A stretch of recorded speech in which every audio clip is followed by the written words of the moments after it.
Hi there! I decided to come here to this bucolic place because I wanted to tell you a story. I don't know if it's a sad story or a happy story. When I was studying my degree, one day I was talking with my phonetics teacher. I think I was complaining about something about English, and he told me, okay, hold on. If you want to complain about something, try learning a difficult language. And I asked, what difficult language? And he said, well, if you want a difficult language, you try Russian and Polish. So we went to his room and he took out a piece of paper with some things written, and he started reading in Polish. And I was like, whoa, what's that? And I took a look at the piece of paper, and it was just consonants, like just a pile of consonants, no vowels. How can you read this? This student of mine is a crazy language just for crazy linguists. And actually, yes, crazy people will go for this language. Polish language is a sibling of Czech, Slovak, a cousin of Russian, Ukrainian, and a second cousin of languages such as Croatian, Bulgarian, or Serbian. It's a Slavic language. If you mix in a pot 7 cases, many palatal affricate consonants, sibilants, and long words, you will probably get Polish language. Ore żurek, ore barszcz, o kaszanka, or biała kiełbasa, or chłodnik. I mean, who wants to learn a language for crazy linguists?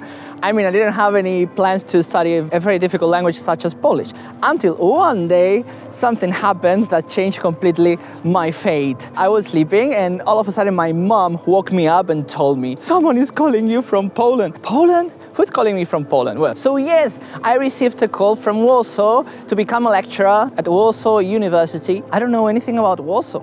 Where is Poland? And the only thing that came to my mind were the words that my teacher told me, the language for crazy linguists. And I started a struggle that lasted 9 years. I mean, why do you even try? Why do you start these kind of things as yet? I mean, I could have started learning Portuguese. But guys, I must say this. If you're crazy about languages, I don't know, it's like cross-training for your mind. And I know you're a crazy masochist too. I know it.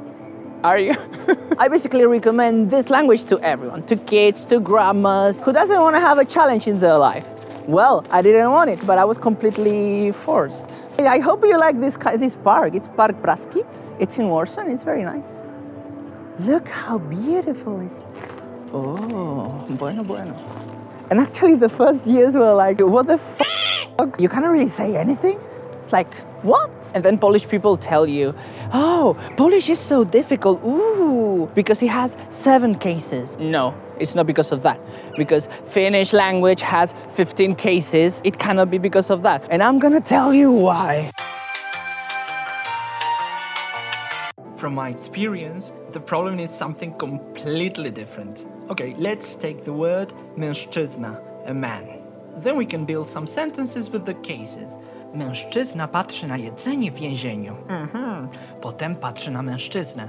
Znowu patrzy na jedzenie mężczyzny. Nagle kradnie mężczyźnie jedzenie. Ale drugi się budzi i mówi: hej mężczyzno, co ty robisz?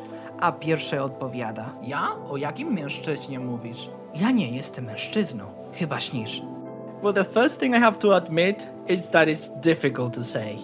But now the difficult thing actually arrives. For me, adjectives should look like this, with all the endings matching nicely. The world of cookies and eating ice creams. Głodna mężczyzna, zaspane mężczyzny. But no, adjectives live in their own world of colorful lollipops, and they like to be very independent with their own habits, customs, clothes, and endings. And this is what it really looks like. Głodny mężczyzna, zaspanego mężczyznę, tego zaspanego mężczyzny, zaspanemu mężczyźnie, głodny mężczyzno, głodnym mężczyźnie. So as you can see, nouns and adjectives change completely differently. And when you have to speak Polish very fast, then it's very difficult to match them quickly. And later, as it was already too cold, I went home to tell you more about this language. In Spain, I used to live in a very small, peaceful and beautiful village. Hi everyone! So imagine a town boy like me moving to a city of 2 million people. You know some interesting fact? The place I learned the most Polish is the subway. And one of the ways I learned how to pronounce things was listening to the announcements of the metro stations. Metro Służew, Metro Ratusz Arsenał, Metro Ursynów. Because they have screens everywhere and you can learn many things from them. And also you can listen to the announcements and practice the pronunciation. And pronunciation is so difficult in Polish. It is one of the things you have to be more careful with. Sometimes you feel your tongue is gonna break into. Polish is the language of snakes. This language has such a diversity of sounds, the so-called affricate and fricative consonants, that it will appear that you're talking to reptiles.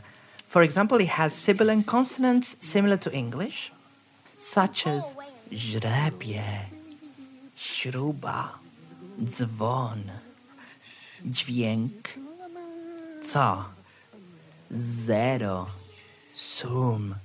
But also it has different sounds, the same ones but retroflex. What does it mean?